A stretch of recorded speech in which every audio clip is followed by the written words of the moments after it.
익힘의 공부를 추구하는 러닝 플러스 교육연구소입니다. 이번 시간에는 이꼴 법칙에 대해서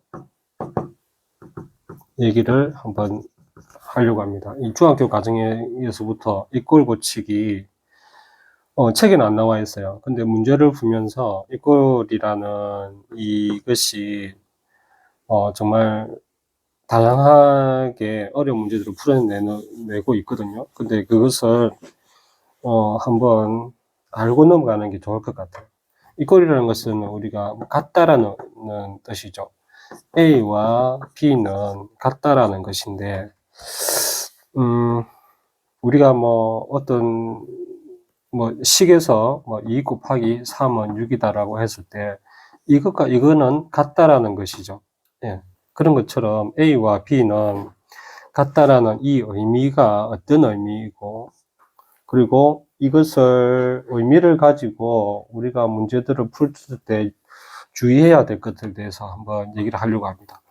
우리가 여기서 보듯이 A와 B는 어떤 수로도 될 수가 있고, 그렇죠? 어떤 식으로도 될 수가 있죠. 그렇죠? A와 B는 같다라고 했을 때, 그런 그 말은 뭐냐면 이 같다라는 A와 B라는 것은 어떤 수로도 표현을 할 수가 있고요. 어떤 연산으로도 표시가 될 수 있겠죠. 연산이라고 하면 식이라고 칩시다. 그리고 어떤 모양으로도 나올 수가 있습니다. 연산이라고 하면 이런 것처럼, 2 곱하기 3은 6이라고 했을 때 하는 것도 있고, 그 다음에 분수로 하면 4분의 2는 2분의 1이다 라는 것은 같다라는 거죠. 그다음 모양도 있을 수 있겠죠. 뭐냐면 A분의 2는 3분의 2라고 합시다. 그러면 이 A는 얼마일까라고 봤을 때 2는 같으니까 이게 같아야 되죠. 같아야 되니까 A는 3일 수밖에 없겠습니다. 그러면 또 다른 예를 들자면 A 플러스 B의 2는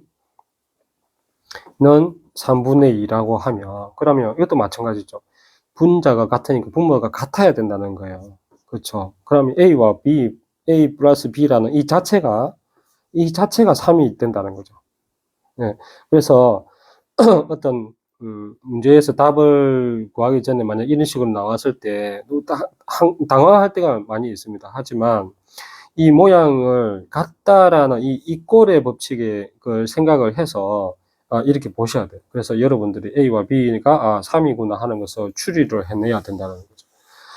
네. 그래서 연산 같은 경우도 마찬가지입니다. 연산 만약에 2A 플러스 B가 만약에 14라고 해요. 14면 이것은 우리가 분배 법칙을 배웠잖아요. 그러면 2 곱하기 A 플러스 B라는 것은 14다라고 우리가 얘기를 할 수가 있는데, 그러면 A는 얼마이고 B는 얼마일까? 우리가 그것을 그렇게 접근을 하거든요. 우리가 여기서 A가 얼마고 B가 얼마라고 얘기할 수 있을까요? 할 수 없죠. 왜냐하면 A라는 것은 답들이 되게 많이 나올 수가 있으니까. 왜냐면 2 곱하기 이게 7이 돼야 되잖아요. 그렇죠. 7이 되기 위해서 A 더하기 B라는 것을 맞춰봐야 되거든요. 1일 때 6이 될 수도 있고, 2일 때 5가 될 수도 있고, 그니까. 그러면 우리는 여기서 어떻게 봐야 되냐면, A 더하기 B라는 것 자체를 우리는 7을 보셔야 됩니다. 이것이 왜 14라는 것을 만들어내기 위해서, 14와 이 꼴을 만들어내기 위해서 그렇다는 거거든요. 그렇기 때문에 이 꼴이 이게 같다라는 이 등호 표시의 중요성을 여러분들이 한번 참고를 하셔야 될 겁니다. 이것을 잘하는 친구들이, 수학을 잘할 수밖에 없어요. 왜냐하면, 이렇게 물어보는 문제들이 약간 어려운 문제들이 좀 많이 있거든요. 그래서 우리가 여기서 부딪힐 때가 많이 있으니까, 우리가 소인수 분해와 소인수 분해를 우리가 배웠잖아요. 만약에 이런 이꼴의 법칙에 의해서 조금 약간 추리해야 되는 문제들을 생각을 해봅시다. 어떤 두 수, 2의 제곱 곱하기 3의 제곱을 해봅시다. 이러면 9, 4, 9, 36이죠. 36이고, 그 다음에 뭐 2 곱하기 3을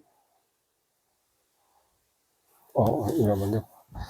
3의 제곱 곱하기 뭐 5라고 해봅시다. 그러면 3의 제곱이니까 9, 5, 45죠. 45. 이 두 개의 수가 있다고 칩시다. 그러면 최대 공약수가 우리는 15라고 해요. 최대 공약수가. 그랬을 때 공약수의 개수를 우리가 구하라고 문제가 나온다고 칩시다. 그러면 그걸 어떻게 하는 여기서 최대 공약수가 이거고요. 공약수를 구하라고 하든지 공약수의 개수를 구한다고 우리가 생각해 봅시다. 개수는 얼마인가 이런 문제들을 이렇게 한번 얘기를 해봅시다. 조금 어려운 감은 있죠. 자, 반대로 생각해 이꼴의 법칙이라는 것으로 생각을 해봅시다. 최대 공약수가 15라는 거예요. 그러면 15, 최대 공약수가 15이기 때문에 이 이꼴이 되려면 최대 공약수가 어떤 식들로 이루어져야 되잖아요. 어떤 연산에 의해서 15가 되었으니까 우리가 최대 공약수를 어떻게 이 상황에서 최대 공약수를 어떻게 우리가 알 수 있는지 그것 먼저 우리가 판단을 해야 됩니다. 그렇죠? 15가 최대 공약수다. 그러면 뭐 곱하기가 돼야 되는데 이 수의 약수들의 공통된 약수들을 한번 찾아봅시다. 2는 없고요. 공통된 약수가 없죠? 없고 3은 있네. 3이 있고 5는 없죠? 5는 없으니까 이것도 빼고 그러면 3이 두 개니까 3이 이제 공약수 두 개가 들어가겠죠. 그렇죠? 3의 제곱 이걸 15라 9라 합니다.